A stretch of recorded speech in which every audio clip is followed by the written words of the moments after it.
The billionaire left her on their wedding day. 6 years later, he saw her with a little girl. Some mornings are meant to be perfect. This wasn't one of them. Mara Sullivan stood before the full-length mirror in the bridal suite of the Riverside Manor, her reflection revealing everything she had dreamed of becoming. The ivory silk dress hugged her curves perfectly, the delicate lace sleeves catching the morning light streaming through tall windows. Her auburn hair was swept into an elegant updo, honey-colored eyes bright with anticipation. After 2 years of planning, 2 years of loving Caleb Whitmore with every fiber of her being, this was supposed to be the beginning of their forever. Her phone buzzed on the mahogany vanity. "Don't check it," whispered Bella, her maid of honor, applying final touches to the bouquet of white peonies. "It's probably just another congratulations message." But something in Mara's chest tightened. Call it intuition, call it fear. She knew. Her fingers trembled as she reached for the device. The message was from Caleb. "Mara, an opportunity has come up with Corp. I can only negotiate in person. I need to board now. I won't be able to make it to the event on time. I hope you understand." Caleb. Event. He called their wedding an event. The phone slipped from her hands, clattering against the hardwood floor. The screen cracked, spiderwebbing across his name like her heart was doing in that exact moment. "What is it?" Bella rushed over, reading the message over Mara's shoulder. Her face went pale. No, this has to be a mistake. He wouldn't." "He would." Mara's voice was barely a whisper, but it carried the weight of sudden understanding. He absolutely would. Outside, guests were arriving. She could hear car doors slamming, laughter drifting up from the gardens below. 300 people had come to witness their love story.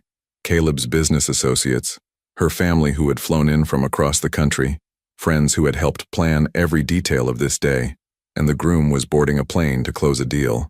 Mara's hand instinctively moved to her stomach, where the tiniest secret was growing, the surprise she had planned to share tonight during their first dance as husband and wife. The baby clothes hidden in her suitcase upstairs, a onesie with "Our first project together" printed in soft blue letters. She had giggled when she bought it, imagining Caleb's expression when he unwrapped it in their honeymoon suite. Now the joke felt cruel. "What do we do?" Bella's voice cracked. "The ceremony starts in 30 minutes. Mara straightened, something cold and final settling in her chest. She began pulling pins from her hair, watching her reflection transform from bride to woman betrayed. "We cancel everything. Mara, maybe if you call him." "No." The word came out sharp, definitive. He made his choice. On the most important day of our lives, he chose a business opportunity over me. Over us. Her voice broke slightly on the last word, but she pushed forward. "I won't beg someone to love me enough to show up." Through the window, she watched a black sedan pull up to the main entrance. Caleb's best man, probably arriving to discover what she had just learned. Soon, everyone would know. The whispers would start, the pitying looks, the questions she couldn't bear to answer. By evening, the manor was empty except for the cleanup crew dismantling what should have been their celebration. Mara had already booked a red-eye to New York, accepting the job at Morrison & Associates that she had turned down months ago to stay close to Caleb. She changed her phone number before boarding the plane, and in her carry-on bag, beneath the wedding dress she'd never wear again, was a pregnancy test showing 2 pink lines. The future Caleb would never know existed. What would you have done if the person you loved most chose ambition over your wedding day? And what if you were carrying their child? "Mommy, you're crying again." Mara Sullivan looked down at her 5-year-old daughter, Elin, who was tugging at her navy blazer with small, concerned hands. They stood in the gleaming lobby of Morrison & Associates, surrounded by the architectural models that had made Mara one of New York's most sought-after sustainable design specialists.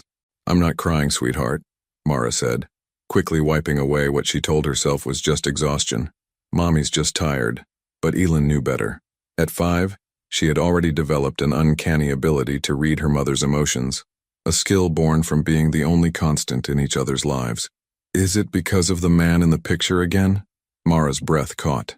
Last night, while packing for their trip to Chicago, Elin had discovered the old photo tucked between Mara's design portfolios.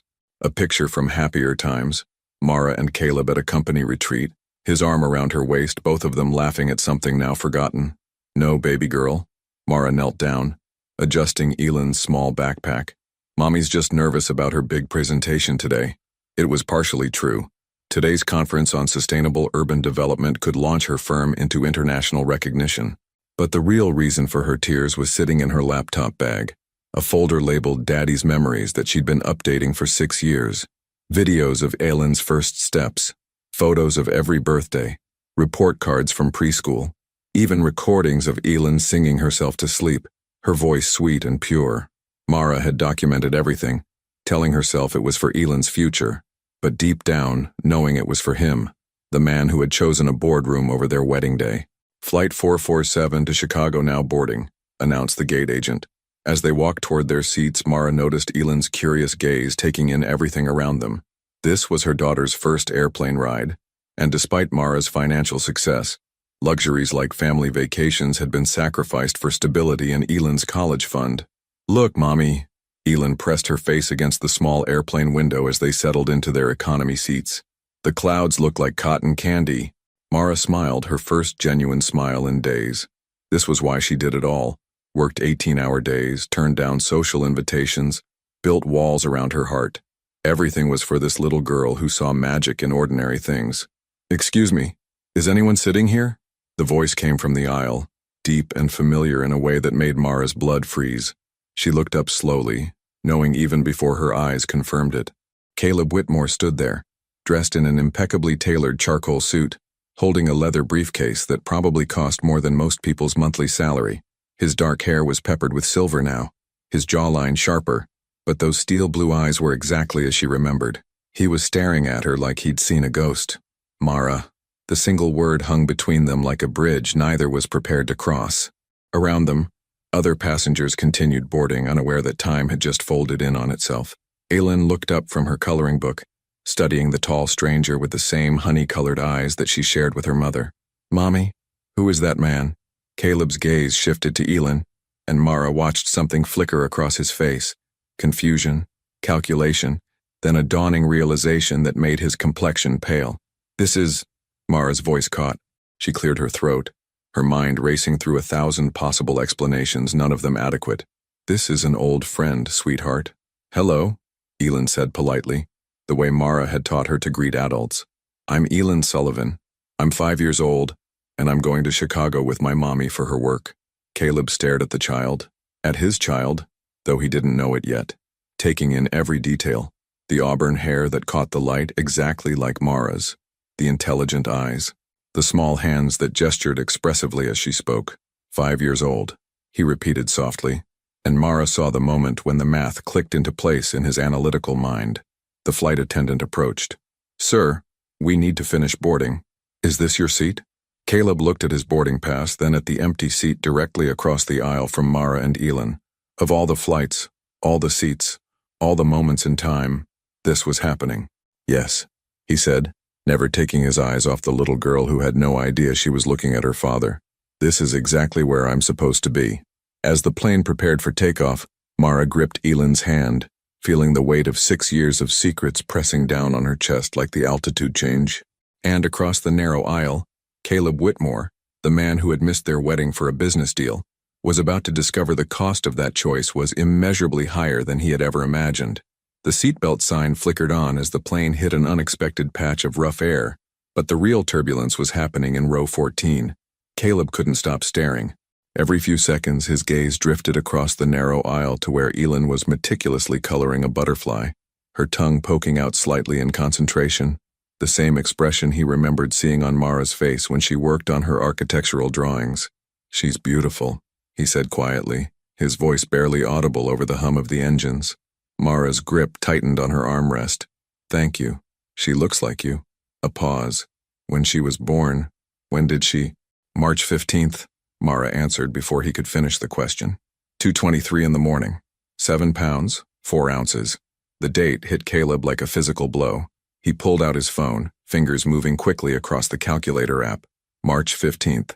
If Aylin was 5 now, that meant— His hand stilled. The wedding had been scheduled for June 12th, 9 months before March 15th. "Mara," his voice was strained, careful. "I need to ask you something, and I need you to be honest with me." Across the aisle, Aylin held up her coloring book. "Mommy, look. I made the butterfly purple and gold like the one we saw in Central Park." "It's gorgeous, baby," Mara replied, her voice artificially bright. Then, turning back to Caleb, she met his gaze directly. "Ask your question. Is she mine?" The words hung in the recycled airplane air between them. Mara felt every defense she'd built over 6 years threatening to crumble. She had rehearsed this moment in her mind 1,000 times, but somehow she had never imagined it happening at 30,000 feet with her daughter sitting 3 feet away. Yes, one word. Simple. Final.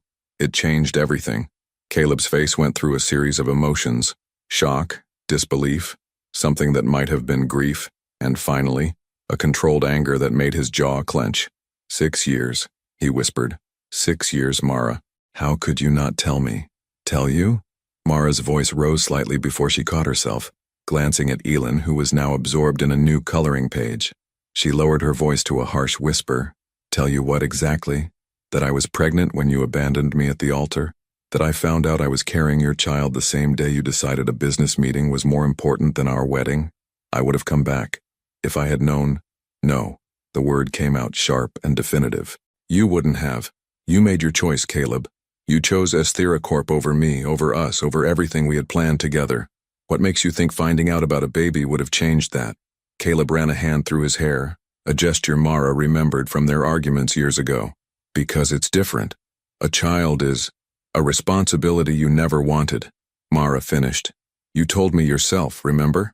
Kids complicate everything, Mara. They make you vulnerable in business. They're a liability. Those were your exact words. The memory hit him like ice water. He had said that during one of their late-night conversations about the future, back when children seemed like a distant possibility, not a 5-year-old girl with his eyes and her mother's determination. Mommy? Elin's voice interrupted their tense exchange. The nice man looked sad. Is he okay? Both adults turned to look at her. Elin was studying Caleb with the sort of innocent concern that only children possess. Her small face wrinkled with worry. He's fine, sweetheart, Mara managed. But Elin wasn't satisfied. She unbuckled her seatbelt and, before Mara could stop her, climbed across the aisle to Caleb's seat. Are you really okay, mister? You look like I do when I have a tummy ache. Caleb found himself at eye level with his daughter for the first time. Up close, the resemblance was undeniable. She had his stubborn chin, his thick eyelashes, even the small freckle near her left temple that matched one on his own face. He started, then stopped. How do you tell a 5-year-old that you're devastated by your own failures? I'm just a little tired, that's all. My mommy gets tired a lot too, Elin said seriously. She works really hard, but she always feels better when I give her hugs. Do you want a hug? Before Caleb could respond, small arms wrapped around his neck and he felt something inside his chest break apart. This child, his child, was offering comfort to a stranger because she had a kind heart. Despite growing up without a father, despite the struggles Mara must have faced raising her alone, Elin was generous and loving. Over Elin's shoulder, he saw Mara watching them, her eyes bright with unshed tears. Elin, come back to your seat, Mara said softly. The seatbelt sign is still on. As Elin climbed back across the aisle, she looked at Caleb one more time. I hope you feel better, mister. Maybe when we land, you can come have ice cream with me and my mommy. Ice cream makes everything better. The plane began its descent into Chicago, and Caleb realized that somewhere over the Midwest, his entire world had shifted on its axis. He was a father. He had been a father for 5 years and never knew it. And the little girl who had just offered him ice cream was the most important person he would never get the chance to know. The Chicago airport was a maze of travelers rushing toward their destinations, but Caleb felt frozen in place as he watched Mara gather Elin's scattered coloring books and stuffed elephant. Wait, he called out as they prepared to leave the gate area. Please, we need to talk. Mara paused, her hand protectively on Elin's shoulder. I have a presentation in 3 hours, Caleb, and frankly I don't think there's anything left to say. Everything's left to say. His voice carried a desperation that surprised even him. Mara, I just found out I have a daughter. You can't expect me to just walk away, like you did 6 years ago. The words hit their target. Caleb flinched, but pressed on. That's not fair. Fair? Mara's laugh was bitter. You want to talk about fair? Fair would have been you showing up to our wedding. Fair would have been you being there when I threw up every morning for 4 months. Fair would have been you holding my hand during 18 hours of labor, or getting up for the 3 a.m. feedings, or... Mommy, Elin interrupted, tugging on Mara's blazer. You're using your work voice. Are you mad at the nice man? Mara immediately softened, kneeling down to Elin's level. No, sweetheart. Mommy's just, discussing grown-up things. Why don't you sit right here for a minute? She guided Elin to a nearby chair within sight but out of earshot. When she turned back to Caleb, her armor was firmly in place. One conversation, that's all you get. There's a coffee shop near baggage claim. 30 minutes. The coffee shop was nearly empty, save for a few business travelers grabbing quick caffeine fixes. Elin sat at a small table nearby, working on a new coloring page, completely absorbed in her task of making a unicorn rainbow-colored. She's perfect, Caleb said quietly, watching his daughter. How did you... raising a child alone in New York? I managed. Mara's tone was clipped. Daycare, babysitters, my neighbor Mrs. Chen when I had to work late. We figured it out. Mrs. Chen? Caleb caught the name, realizing how little he knew about the life they'd built without him. She's 78 and makes the best dumplings in Manhattan. Elin calls her Grandma Chen because... Mara's voice trailed off. Because she doesn't have real grandparents in her life, Caleb finished. The weight of that realization settled over him. His parents would have adored Elin. Mara's family would have helped. But his absence had cost Elin more than just a father. I tried to give her everything, Mara continued. Music lessons, books, trips to the zoo. I wanted her to have a childhood full of wonder even without me. You made that choice, Caleb, not me. He studied Mara's face, noting the fine lines around her eyes that hadn't been there 6 years ago, the way she held herself with a strength that seemed both natural and hard-earned. Why didn't you try to find me, even just to tell me? Mara set down her untouched coffee, her hands trembling slightly. Do you want the honest answer? Please. Because I was terrified you'd try to take her from me. The words came out in a rush. You have unlimited resources, Caleb. Lawyers, money, connections.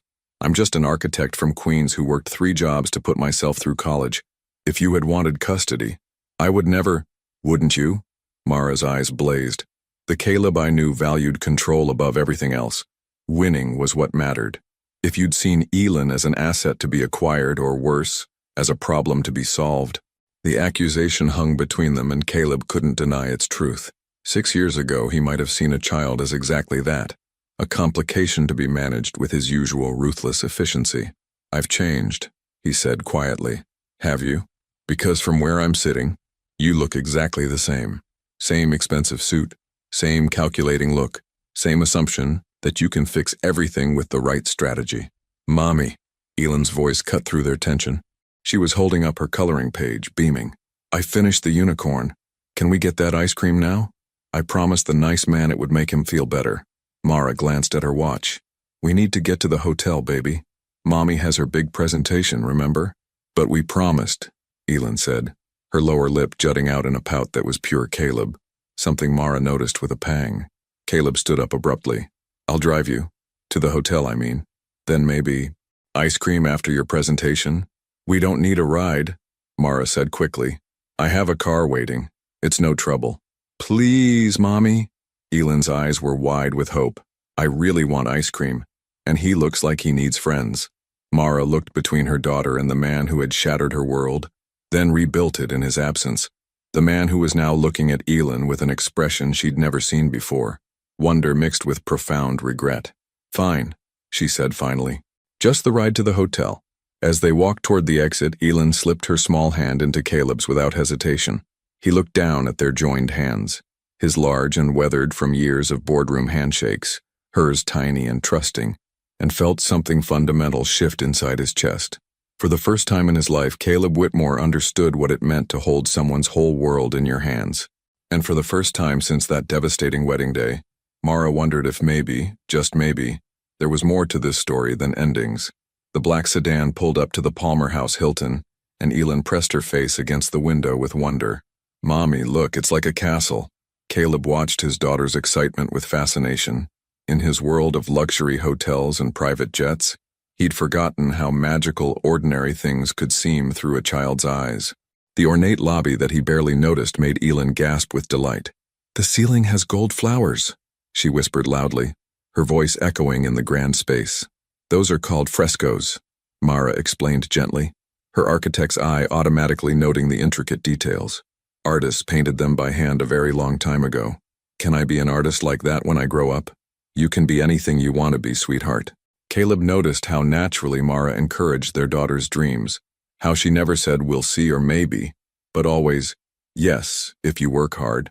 It was a stark contrast to his own childhood, where possibilities were measured by profit margins and practical outcomes. At the check-in desk, a problem arose. "I'm sorry, Ms. Sullivan," the desk clerk said apologetically. "There seems to be an issue with your reservation. The conference organizers had a mix-up with the room blocks. We're completely booked for the next 2 nights." Mara's face paled. "That's impossible. I confirmed this reservation 3 times. Let me check other hotels in the area," the clerk offered, typing rapidly. "Although with the medical convention and the architecture conference both in town, everything's booked," Caleb said quietly. He'd already pulled out his phone and made 3 calls while Mara was speaking with the clerk. "I checked. The entire downtown area is full." Elin tugged on Mara's blazer. "What's wrong, Mommy? Are we going to sleep in the car like in that movie?" "No, baby, we'll figure something out." But Mara's voice carried a strain that her daughter didn't miss. "I have a suite at the Four Seasons," Caleb said carefully. 2 bedrooms. You and Elin could take one and I'll take the other. Just for tonight, until we can sort this out." "Absolutely not. Mara, be practical. Your presentation is in 2 hours. You need somewhere to prepare, and Elin needs a place to rest." "I said no. Mommy." Elin's voice was small, uncertain. "I'm tired, and hungry. My tummy feels funny." The stress was affecting Elin, something Mara couldn't bear. She looked at her daughter's worried face, then at Caleb's surprisingly patient expression. "One night," she said finally. "Separate rooms, and we leave first thing in the morning." Of course. The Four Seasons suite was elegant but not ostentatious. Exactly what Mara would have expected from Caleb's refined taste. Floor-to-ceiling windows overlooked Grant Park, and Elin immediately ran to press her nose against the glass. "I can see tiny people down there. They look like ants." While Mara unpacked their overnight bag, Caleb found himself in the unfamiliar position of trying to entertain a 5-year-old. He sat awkwardly on the sofa as Elin explored the suite, her chatter filling the space with life. "Do you live in a place like this?" she asked, climbing onto the chair beside him. "Something like it, yes." "All by yourself?" The question hit deeper than intended. "Yes, all by myself. That must be lonely," Elin said with the matter-of-fact wisdom of childhood. "I sleep in Mommy's bed sometimes when I have bad dreams." "Who takes care of you when you have bad dreams?" Caleb stared at this little person who seemed to see straight through him. I don't really have bad dreams. Everyone has bad dreams sometimes," Elin said seriously. "Mommy has them too. She cries in her sleep and says a name. It sounds like Kaler or maybe Cable." Caleb's breath caught. "Caleb? Yeah, that's it. Do you know who that is?" Before he could answer, Mara emerged from the bedroom, having changed into her presentation outfit, a sharp burgundy suit that complemented her auburn hair. "You look beautiful," Caleb said without thinking. "Thank you," Mara replied stiffly, then turned to Elin. "Baby, I need to go to my meeting now. You'll stay here with—" "I want to come with you," Elin protested. "It's just boring grown-up talk about buildings. You'll be much happier here. But I don't want to stay with a stranger." The word stranger hit Caleb like a physical blow. That's what he was to his own daughter. A stranger. "What if," he said carefully, "what if we ordered room service? Something special? And maybe we could watch a movie?" Elin's eyes lit up. "Can we get chicken nuggets? And apple juice? And ice cream for dessert?" "Elin, that's not a proper dinner," Mara started. "It's fine," Caleb said. "Just this once." Mara hesitated, clearly torn between her protective instincts and the practicality of the situation. "I'll be back by 7, 8 at the latest." "We'll be fine," Caleb assured her, though he had no idea if that was true. After Mara left, an awkward silence settled over the suite. Elin sat on the sofa, swinging her legs, studying Caleb with curious eyes. "Are you really my mommy's friend?" she asked. We used to be very good friends. A long time ago. Why aren't you friends anymore? How do you explain failed relationships to a 5-year-old? Sometimes grown-ups make mistakes that hurt each other. Did you hurt my mommy? The directness of the question stunned him. Yes, I hurt her very badly. Did you say sorry? Not yet. Not properly. Elin nodded solemnly. You should. When I hurt someone, mommy makes me say sorry and give them a hug. Hugs make everything better. Your mommy is very wise. She's the best mommy in the whole world, Elin said with absolute certainty. She works really hard so we can have nice things. And she reads me stories every night, even when she's tired. And she makes funny voices for all the characters. Each detail was another reminder of everything Caleb had missed, everything Mara had done alone. As they waited for room service, Elin continued chattering about her life, her best friend Zoe at school, her favorite books, the way she and her mommy danced in their tiny kitchen on Sunday mornings. And with every story, Caleb fell a little more in love with the daughter he'd never known he had. Mara returned to the suite at 7:30, exhausted but triumphant. Her presentation had gone better than expected. 3 potential international partnerships and a standing ovation from the sustainable design community. But all thoughts of professional success vanished when she opened the suite door. Caleb was asleep on the sofa, still in his expensive suit but with his tie loosened and sleeves rolled up. Elin was curled against his side, her small hand resting on his chest, both of them breathing in the peaceful rhythm of sleep. The coffee table was covered with the remnants of their evening. Empty plates, Elin's coloring books, and what appeared to be a makeshift fort built from couch cushions. The sight hit Mara like a physical blow. For just a moment, she could see what might have been, what should have been, the family they could have created together. She must have made a sound, because Caleb's eyes opened immediately, alert in the way of someone accustomed to constant vigilance. When he saw her, he carefully shifted Elin so she wouldn't wake. "How did it go?" he whispered. "Good. Very good." She set down her portfolio, moving closer. "What happened here? We had dinner, watched a movie, something about a princess and a frog. Then she wanted to build a castle." He gestured at the cushion fort. "Apparently, I'm not very good at architectural engineering." Despite herself, Mara smiled. "She's very particular about her building projects. Wonder where she gets that from." "She talked about you," Caleb said softly. "A lot. The stories you read her, the songs you sing in the kitchen, the way you let her help cook breakfast on Sundays even though it takes twice as long." Mara's throat tightened. "She shouldn't have bothered you with all that." "She didn't bother me. I wanted to know." He paused, looking down at Elin's sleeping face. "She asked me why we weren't friends anymore." "What did you tell her?" "The truth. That I hurt you very badly, and I haven't said sorry properly yet." Mara felt tears prick her eyes. "Caleb, let me carry her to bed," he said quietly. As he lifted Elin, she stirred slightly, automatically wrapping her arms around his neck in the trusting way children do. Caleb froze for a moment, overwhelmed by the weight of holding his daughter for the first time. In the bedroom, Mara pulled back the covers while Caleb gently laid Elin down. Together they removed her shoes and tucked her in. Elin mumbled something in her sleep about castles and ice cream, making them both smile. "She's remarkable," Caleb whispered, as they stepped back into the living area. "She is." Mara kicked off her heels, suddenly feeling the exhaustion of the day. "Thank you for watching her. I know it probably wasn't what you expected when you boarded that plane this morning. Nothing about today was what I expected." He loosened his tie completely, and Mara noticed how the formal businessman facade had softened during his evening with Elin. "Mara, I need to ask you something, and I need you to be honest with me. Haven't I been honest enough for one day? When you were pregnant, were you afraid?" The question caught her off guard. She sank into the armchair across from him, considering her answer. "Terrified," she admitted. "I was 28, alone in a new city, starting a new job. I didn't know anything about being a mother. I read every pregnancy book I could find, took classes at the hospital, practiced diaper changes on stuffed animals." She laughed softly at the memory. "Mrs. Chen found me crying over a parenting manual at 2 in the morning when I was 7 months along. What did she do? She made me tea and told me that love was the only qualification that really mattered, that everything else could be learned." Mara's voice grew quiet. She was right. "I should have been there." "Yes, you should have." There was no anger in her voice now, just tired honesty. "But you weren't. And I learned that I was stronger than I thought." Caleb studied her face in the soft lamplight. She looked older, yes, but there was a strength in her features that hadn't been there 6 years ago.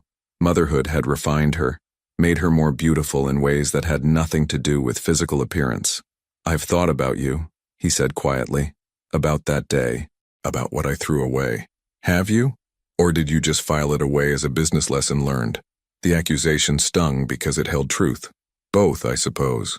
For a long time I told myself it was for the best, that we weren't compatible long term, that you'd be happier with someone who could give you the emotional availability you needed. How convenient for you." "It was," he admitted. "It was easier to believe I'd done you a favor than to face the fact that I was a coward." The honesty in his voice surprised her. "What changed?" "Seeing her. Seeing you." He ran a hand through his hair, realizing that every major decision I've made for the past 6 years has been influenced by the memory of what I lost. The Asthera deal? It fell through 3 months later. The company I thought was so important went bankrupt within 2 years. I know, Mara said quietly. You know, I kept track of you. In the beginning, anyway. I needed to know if you were happy with your choice.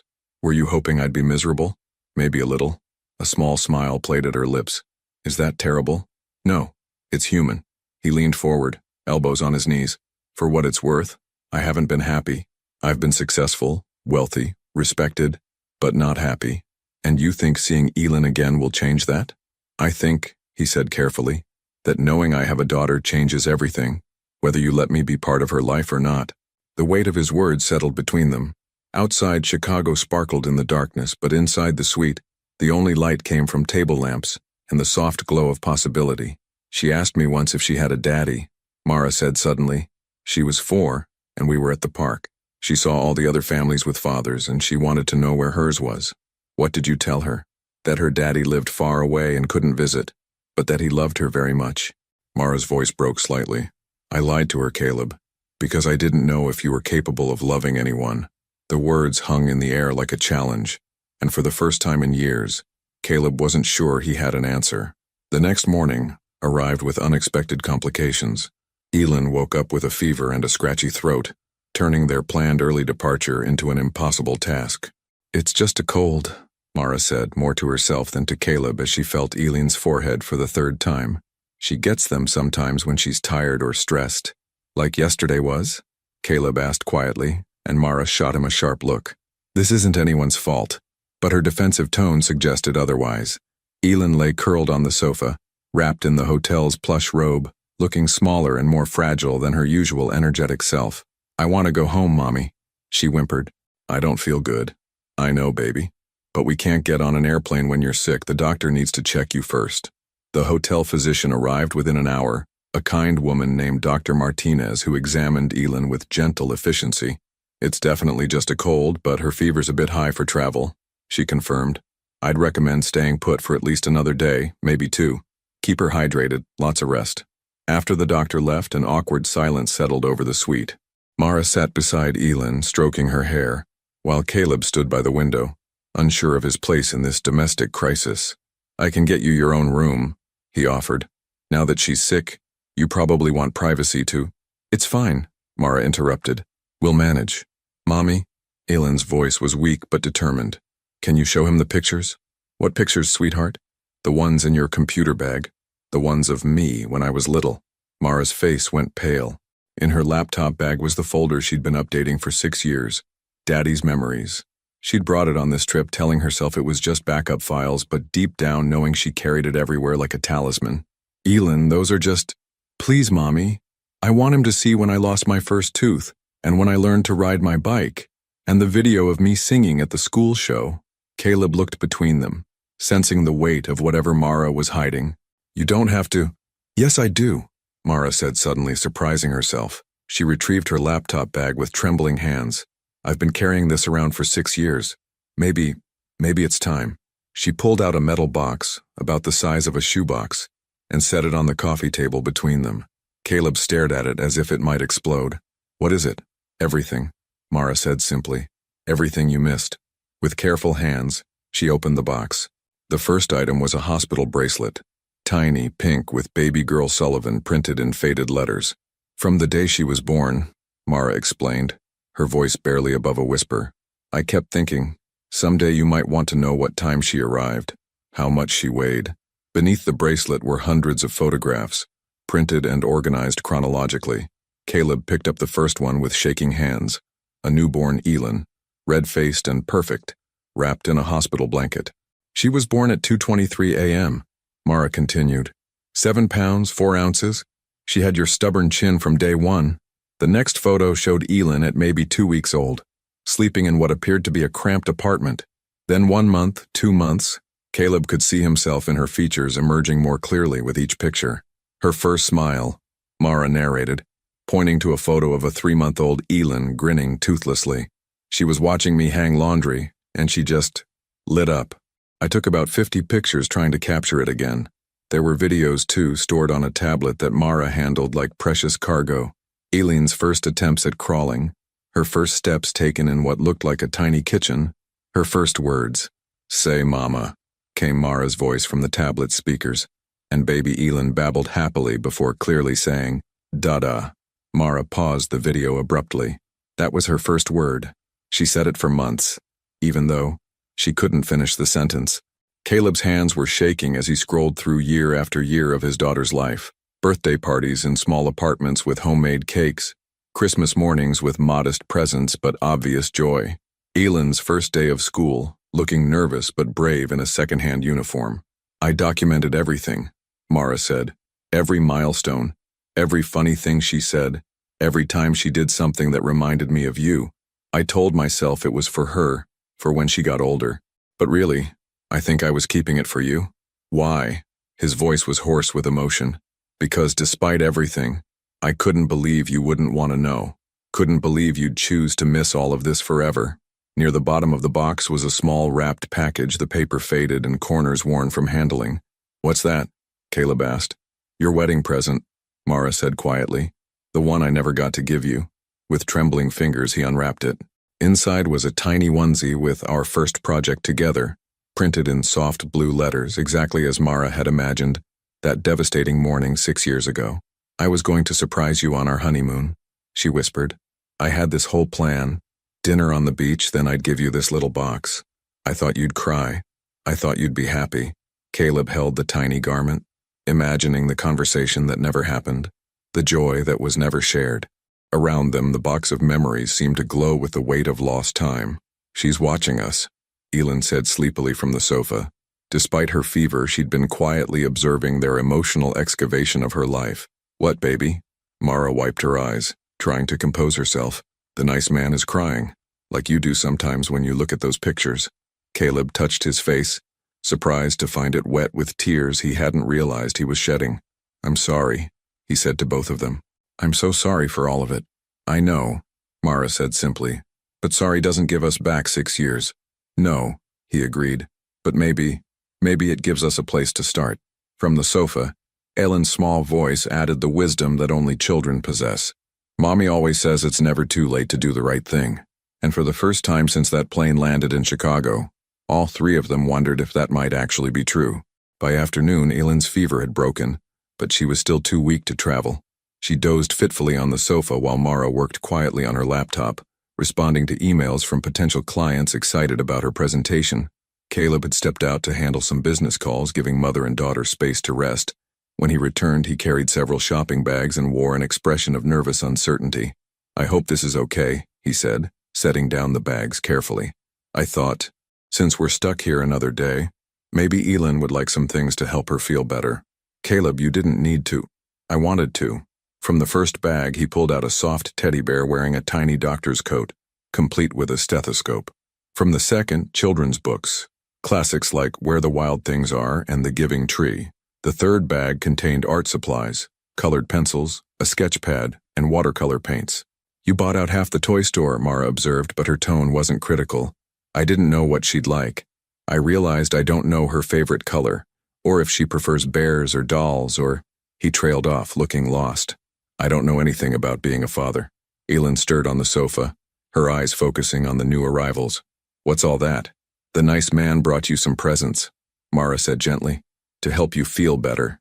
Eileen sat up slowly, still wrapped in the oversized hotel robe. She examined each gift with the serious consideration children give to important matters. "His name is Dr. Snuggles," she announced, hugging the teddy bear, "and he says my throat will be all better tomorrow."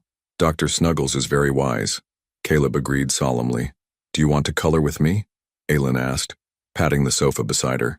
"Mommy always says coloring helps when you're sad." "Am I sad?" Caleb asked, settling carefully next to his daughter. "A little bit. Your eyes look the same way Mommy's do sometimes." Eileen opened the new sketch pad and considered the blank page.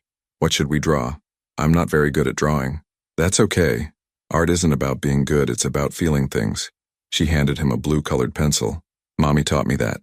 As they worked, Eileen drawing what appeared to be a family of stick figures, Caleb attempting a very geometric tree, Mara watched from her laptop. Something was shifting in the room. some invisible barrier slowly dissolving. "Tell me about school," Caleb said as he added leaves to his tree. "Do you like it?" "Mostly. I like reading and math, but not gym class. The other kids run faster than me." Elin added careful details to her drawing. "My teacher is nice, though. Ms. Rodriguez reads us stories every day after lunch." "What's your favorite story?" "The one about the little prince who lives on an asteroid. He has a rose that he loves very much, but he has to leave her to go on adventures." Alin's tongue poked out in concentration. "It's sad but also beautiful." Caleb glanced at Mara, who had gone very still. The Little Prince had been her favorite book when they were together. She'd read passages aloud to him sometimes, her voice soft in the darkness of their shared apartment. "Mommy reads it to me in both English and French," Elin continued. "She says it's important to know about different places and languages." "Your mommy is very smart. The smartest in the whole world," Elin agreed matter-of-factly. "She builds houses that help the earth, and she knows how to fix the sink when it's broken, and she makes the best pancakes on Sunday mornings." Each detail was another small revelation about the life they'd built without him. Caleb found himself hungry for more, not out of jealousy, but out of a desperate need to understand the woman Mara had become, and the child they'd raised together. "What else do you and Mommy do on Sundays?" "We go to the farmer's market and pick out vegetables for dinner. Then we come home and dance in the kitchen while we cook. Mommy puts on jazz music and spins me around." Elin giggled at the memory. "Sometimes she dips me like they do in old movies." "I'd like to see that sometime," Caleb said quietly. "Maybe you could come to Sunday dinner when we get home," Elin suggested with the casual optimism of childhood. "If Mommy says it's okay." The offer hung in the air like a bridge neither adult was sure how to cross. Mara closed her laptop slowly. "Elin, sweetie, why don't you show him your drawing?" Elin held up her sketch proudly. It showed 3 stick figures standing in front of a house with a large tree. "This is me, and this is Mommy, and this is..." She pointed to the third figure. "Who's that?" Caleb asked gently. "I'm not sure yet," Elin said with 5-year-old honesty, "but I thought maybe it could be you, if you want to be in our picture." The simplicity of the question, "if you want to be in our picture," contained multitudes. It was an invitation and a challenge, and a hope all wrapped in colored pencil lines. "I would be honored to be in your picture," Caleb said, his voice thick with emotion. "Good," Elin said, adding careful details to his stick figure. "Because families should stick together. That's what Grandma Chen always says." Later that evening, after Elin had fallen asleep clutching Dr. Snuggles, Mara and Caleb found themselves on the suite's balcony, looking out over the Chicago skyline. "She's extraordinary," Caleb said.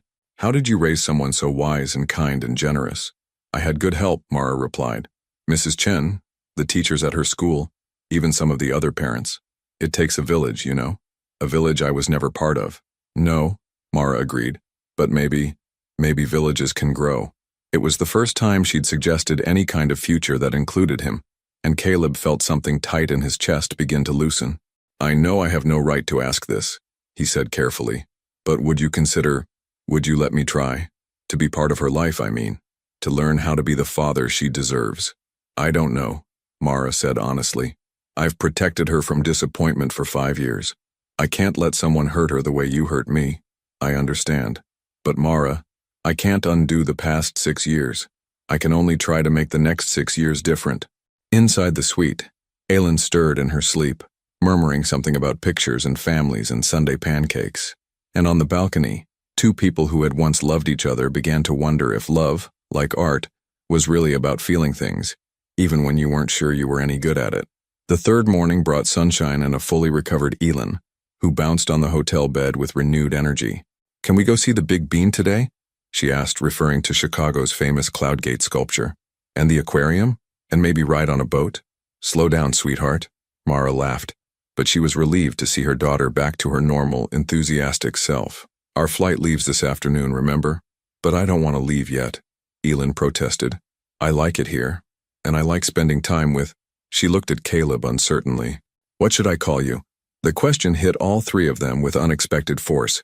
For 2 days, Elin had carefully avoided using any name at all, referring to Caleb as the nice man, or simply him. "What would you like to call me?" Caleb asked gently. "I don't know. Mommy says I can't call grown-ups by their first names unless they say it's okay." "It's okay," he assured her. "You can call me Caleb." But Elin frowned, considering this. That doesn't feel right either. It's too formal. How she looked between her mother and Caleb with the serious expression she wore when solving particularly complex problems. Are you my daddy? The directness of the question stole the breath from both adults. Mara's face went pale, while Caleb looked like he'd been struck by lightning. Baby, Mara started carefully, that's a very complicated question. It's not complicated, Elin interrupted with 5-year-old logic. Either he is or he isn't. And if he is, why didn't you tell me? Mara looked to Caleb helplessly. They'd been so focused on navigating their own emotions that they'd forgotten the most important person in this equation, the child who deserved the truth. Yes, Caleb said quietly. I am your daddy. But you live far away, Elin said, processing this information. And you never came to visit me. That's right. And I'm very, very sorry about that. Why didn't you come? How do you explain adult failures to a child? How do you make sense of choices that don't make sense even to yourself? Because I made a very big mistake, Caleb said. The biggest mistake of my whole life. I thought work was more important than family, and I was wrong. Elin considered this with the gravity children bring to important revelations. So you're my daddy, but you're also a stranger. Yes. And you made Mommy sad. Very sad. And you missed my whole life so far. Every day of it, and I'm sorry. Elin was quiet for a long moment, her small face serious as she worked through this information. Finally, she looked up at Mara. Mommy, are you still sad? Sometimes, Mara answered honestly. Are you mad at him? Sometimes that too. But you let him stay here with us. Yes. Why? Mara felt tears prick her eyes. Because even when people hurt us, sometimes we still love them. And sometimes if they're really truly sorry, we can find a way to forgive them. Do you love him? Elin asked with devastating simplicity. The question hung in the air like a challenge. Mara looked at Caleb, seeing the man who had broken her heart, but also the man who had spent 2 days patiently coloring with their daughter, who had kept every photo she'd shown him, who had cried over a tiny onesie that represented dreams they'd never shared. I loved him once, she said carefully. Very much, but not anymore. I don't know, Mara admitted. Love is complicated when people hurt each other. Elin nodded as if this made perfect sense. Then she turned to Caleb with the directness that had become familiar. Do you love me? More than I knew it was possible to love anyone, Caleb replied without hesitation. Even though you just met me? I've been waiting my whole life to meet you. I just didn't know it until now. And do you love Mommy? Caleb's eyes met Mara's across the room. Yes, I never stopped loving your mommy. Then why don't you try to fix it? Elin asked with the beautiful simplicity of childhood. When I break something, I try to fix it. Sometimes I need help, but I always try. Some things are harder to fix than others, sweetheart, Mara said gently. But not impossible. The question lingered as they prepared to leave for the airport. Caleb had arranged for his driver to take them, and as they rode through Chicago streets, Elin chattered about everything she'd seen and done, as if trying to hold on to every moment. At the airport, reality began to settle in. In a few hours, Mara and Elin would be back in New York, and this strange, intense interlude would be over. When will I see you again? Elin asked Caleb as they stood in the departure lounge. I don't know, he answered honestly, looking to Mara for guidance. We need to talk, Mara said quietly. All of this, it's a lot to process, for both of us. I understand, but Mara, please don't disappear again. Please. I won't, she promised. We'll figure something out. Daddy? Elin said the word tentatively, trying it out. Will you call me?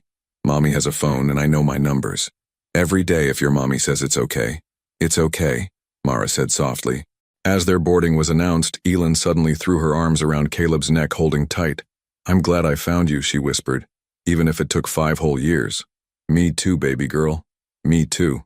As mother and daughter walked toward their gate, Caleb watched until they disappeared from sight. In his pocket was Elin's drawing, the stick figure family standing in front of their house. On the back, in careful 5-year-old writing, she had written, My family.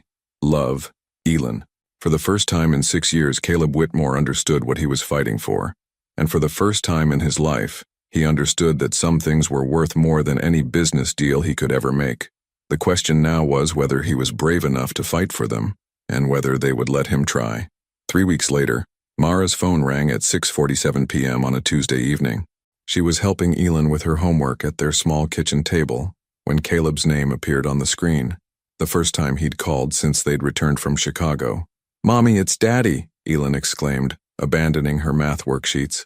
"Can I talk to him first?" Mara's heart still skipped when she heard their daughter use that word so naturally, as if Caleb had always been part of their vocabulary. "Hello, sweetheart." Caleb's voice was warm but strained when Elin grabbed the phone. "Daddy, guess what? I lost another tooth and the tooth fairy gave me $2 whole. And I got a gold star on my spelling test, and Mrs. Rodriguez said my story about the brave princess was the best in the whole class." "That's wonderful, baby girl. You'll have to read it to me sometime. When are you coming to visit? You promised you'd see our apartment." There was a pause that made Mara's stomach tighten. "That's actually why I'm calling, Elin. Can I talk to Mommy for a minute?" "But you just started talking to me," Elin protested. "I know, sweetheart. But this is important grown-up stuff. I promise we'll talk longer next time." Reluctantly, Elin handed the phone back to Mara and returned to her homework, though her ears were clearly tuned to every word. "What's wrong?" Mara asked immediately, stepping into the living room for privacy. "I have to go to Singapore. Emergency acquisition. Our biggest competitor is about to be sold to a European consortium, and if we don't move now, we'll lose our market position entirely." Mara felt a familiar cold dread settle in her chest. "How long?" "6 weeks. Maybe 8. The negotiations are complex, and then there's the regulatory approval process." "6 weeks," Mara repeated flatly. "Mara, I know how this sounds." "Do you?" "Because it sounds exactly like 6 years ago. It sounds like Astheracorp all over again." "It's not the same thing, isn't it?" Her voice rose despite her efforts to stay calm. "Your business empire needs you, so everything else gets put on hold, including your daughter. That's not fair. This is different." "How? How is it different, Caleb? Because this time you're bothering to call first?" In the kitchen, Elin had stopped pretending to do homework and was listening with the acute awareness children develop when their security is threatened. "Because this time I know what I'm choosing," Caleb said quietly. "And this time I'm choosing you. Both of you. By leaving for 2 months? By turning it down?" Mara felt the world tilt slightly. "What? I'm not going, Mara. I'm sending my VP instead. The board is furious. My investors think I've lost my mind, and there's a very real chance this decision could cost me the company." "Caleb, I missed 6 years of her life because I thought deals and mergers and market positions mattered more than anything else. I'm not missing another day." Mara sank onto her couch, overwhelmed. "But your company will survive, or it won't. But if I get on that plane, if I choose business over family again, I'll lose you both forever. And no amount of money is worth that. You could lose everything you've worked for. I already lost everything that mattered once. I'm not doing it again." Through the phone, Mara could hear the weight of his decision, the magnitude of what he was risking. For her, for Elin, for a family that didn't even officially exist yet. "There's something else," Caleb continued. "I've been looking at apartments in New York. Nothing final, but I want to be closer. I want to be able to take Elin to school sometimes, or come to her spelling tests, or just be around for the ordinary moments." "Caleb, that's a huge change." "I know. And I know I have no right to assume anything about our future. But I'm hoping that maybe we can figure it out together." In the kitchen, Elin appeared in the doorway, her face anxious. "Mommy, is everything okay? You look sad again." Mara looked at her daughter, this brave, beautiful little girl who had spent her whole life with only half a family, who had never once complained about not having a father, who had accepted Caleb with open arms despite having every reason to be wary. "Can you come here for a minute, baby?" Elin patted over in her sock feet, climbing onto the couch beside her mother. Mara put the phone on speaker. "Daddy's there too now," she explained. "Hi, Daddy." "Hi, sweetheart. Listen, I have something important to tell you both. There's a big business trip I'm supposed to take, but I've decided not to go." "Why not?" Elin asked. "Because I'd rather spend time with you and Mommy. Because I missed too much already, and I don't want to miss any more." "But what if your boss gets mad?" Caleb's laugh was soft but sad. "I am the boss, baby girl, and I've decided that being your daddy is more important than any business meeting." Elin looked up at her mother with wide eyes. "Does this mean he's going to stay?" "Not exactly stay," Mara said carefully, "but maybe visit more often, maybe be around more, like a real family." The question hung in the air, heavy with possibility and fear and hope. "Would you like that?" Caleb asked gently. "More than anything in the whole world," Elin said without hesitation, "but only if Mommy wants it too. 2 pairs of eyes, one honey-colored, one steel blue, turned to Mara, waiting for an answer that would shape all their futures. Mara thought about the past 6 years, about the strength she'd found in solitude, about the walls she'd built to protect her heart. Then she thought about the man who had just risked his entire empire for the chance to read bedtime stories and attend spelling tests. "I want it too," she whispered. And for the first time in 6 years, the word family felt like something they might actually be able to build together. The conversation that followed was tentative, careful, full of logistics and boundaries and careful hopes. But underneath it all was something neither Mara nor Caleb had dared to believe in again: the possibility that love, once broken, could actually be repaired, that some choices, even when they come late, can still change everything. 2 years later, the Sunday morning light filtered through the windows of the brownstone apartment on the Upper West Side, casting golden patterns across the hardwood floors. Jazz music drifted from the kitchen, mixing with the sound of sizzling pancakes and Elon's delighted laughter. "Higher, Daddy. Spin me higher." Caleb lifted his 7-year-old daughter into the air, twirling her around the spacious kitchen, while Mara flipped pancakes at the stove, shaking her head but smiling at their antics. "Careful, you two. We don't need a trip to the emergency room before Grandma Chen arrives." Mrs. Chen had become a treasured part of their extended family, joining them for Sunday dinners and spoiling Elon with stories and homemade dumplings.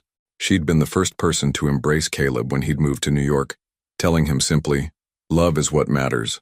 The rest we figure out." "When is she coming?" Elon asked, settling at the kitchen island where a stack of golden pancakes awaited her attention. "Around noon," Mara replied, adding fresh blueberries to the plate. "Right after your art class." Art class was one of many new additions to their life together.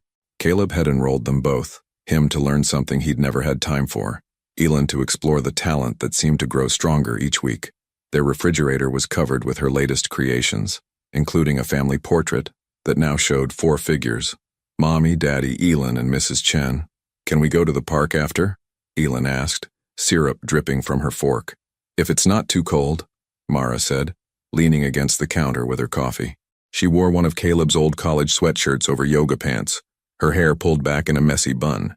It was the kind of casual intimacy that had taken months to rebuild, small gestures of trust and comfort slowly weaving together into something stronger than what they'd had before. Caleb moved behind her, wrapping his arms around her waist and resting his chin on her shoulder. It was a simple gesture, but one that still sometimes surprised them both with its naturalness. "What are you thinking about?" he murmured against her ear. "Just this. All of it." She leaned back against his chest. "Sometimes I still can't believe it's real. 2 years ago, neither of them would have imagined this scene." Caleb had indeed lost his company. The board had voted him out 6 months after he'd refused the Singapore deal. The financial press had called it the most expensive family decision in corporate history. But he'd used the settlement money to start smaller, focusing on sustainable technology consulting. It was less lucrative but more meaningful, and it allowed him the flexibility to be present for the life he'd almost thrown away twice. "Mommy, are you and Daddy going to get married again?" Elon asked suddenly, the question coming out of nowhere the way children's observations often do. Mara nearly choked on her coffee. "Elon, sweetheart, Jamie's parents got divorced and then married each other again," Elon continued matter-of-factly. "She said it was like a do-over, but with better cake." Caleb and Mara exchanged glances over Elon's head. They'd talked about marriage tentatively, but had decided to focus on building their relationship day by day, rather than making grand gestures or commitments. "What do you think about that idea?" Caleb asked carefully. "I think," Elon said, taking a huge bite of pancake, "that we're already a family. The marriage thing is just paperwork." "Very wise," Mara laughed. "Where did you learn to be so smart?" "From you and Daddy and Grandma Chen, and from books. Books teach you everything." After breakfast, they walked to Elon's art class, bundled in winter coats and scarves. New York in January was harsh, but they'd learned to find beauty in the season. Ice skating in Central Park, hot chocolate from street vendors, the way snow transformed the city into something magical. "Miss Sullivan Whitmore," called Elon's art teacher as they arrived. "Ready for our watercolor lesson today?" Elon had started hyphenating her name when Caleb moved to New York, a decision she'd made entirely on her own. "I want everyone to know I have both my parents," she'd explained with 7-year-old logic. As they watched through the window of the art studio, Caleb slipped his hand into Mara's. "Do you ever regret it?" he asked quietly. Letting me back into your lives? Never, Mara said without hesitation. Not once. Do you regret losing the company? Best decision I ever made. Second best, anyway. What was the first? Buying that plane ticket to Chicago 2 years ago. They stood in comfortable silence, watching their daughter paint with intense concentration, her tongue poking out slightly the way it always did when she was focused. She's going to be extraordinary, Caleb said. She already is. Just like her mother. Mara turned to look at him. This man who had broken her heart and then spent 2 years carefully putting it back together. The silver in his hair had spread, and there were lines around his eyes that hadn't been there before, but he looked younger somehow. Happier. Caleb? Yeah? Ask me again in 5 years. Ask you what? About the marriage thing. When we've had more practice at this family stuff. His smile was brighter than the winter sun streaming through the studio windows. I'll put it in my calendar. You better. Later that evening, after Mrs. Chen had come and gone, after dinner and homework and the nightly ritual of 3 stories before bed, Mara and Caleb found themselves on their small balcony, looking out over the city that had become their home. She asked me something today, Mara said suddenly, while you were reading to her. What's that? She asked if I was happy now. Really, truly happy. What did you tell her? I told her, Mara said, leaning against the railing, that happiness isn't just one feeling. It's contentment and gratitude and hope all mixed together, and that yes, I am happy, we are happy, even with all the complications, the custody schedules and the co-parenting apps and the way we still sometimes don't know how to talk to each other, especially with all the complications. Perfect was overrated anyway. A few blocks away, church bells chimed 9 o'clock, and somewhere in the apartment below them, a baby was crying, life continuing its messy, beautiful, imperfect course. You know what I realized? Caleb said. What? That day 6 years ago when I sent you that message, I thought I was choosing success over love, but I wasn't successful. I was just efficient, cold, empty. And now I know the difference. Inside, they could hear Elin talking to herself as she settled into sleep, probably practicing the story she was writing for class or having a conversation with her stuffed animals. The sounds of a child who felt safe, loved, secure in her place in the world. We should go in, Mara said, but neither of them moved. In a minute, they stood together in the cold night air, 2 people who had learned that love isn't just about grand gestures or perfect moments. It's about choosing each other every day, in small ways and large ones. It's about showing up when it's hard, staying when it's easier to leave, and believing that broken things can be more beautiful when they're carefully mended. 6 years ago, Caleb Whitmore had made the worst decision of his life. 2 years ago, he'd made the best one. And tonight, standing on a balcony in New York City with the woman he'd lost and found again, listening to their daughter's sleepy voice drifting through the window, he understood that the greatest success story he'd ever be part of wasn't measured in profits or acquisitions. It was measured in Sunday morning pancakes and bedtime stories and the way Elin now called them both when she had nightmares, secure in the knowledge that her family would always answer. Some stories don't have perfect endings, but the best ones have true ones. And sometimes, if you're very lucky and very brave, you get a second chance to write the ending you were always meant to have. Have you ever gotten a second chance at something you thought was lost forever? What would you have done in Caleb's situation? Chosen security or risked everything for love? Your participation in the channel is very important, so please leave your opinion in the comments. Thank you for watching. If you enjoyed the story, please subscribe to our channel and leave a comment below letting us know what you thought. Your feedback and support mean a lot to us. Stay tuned for more exciting stories.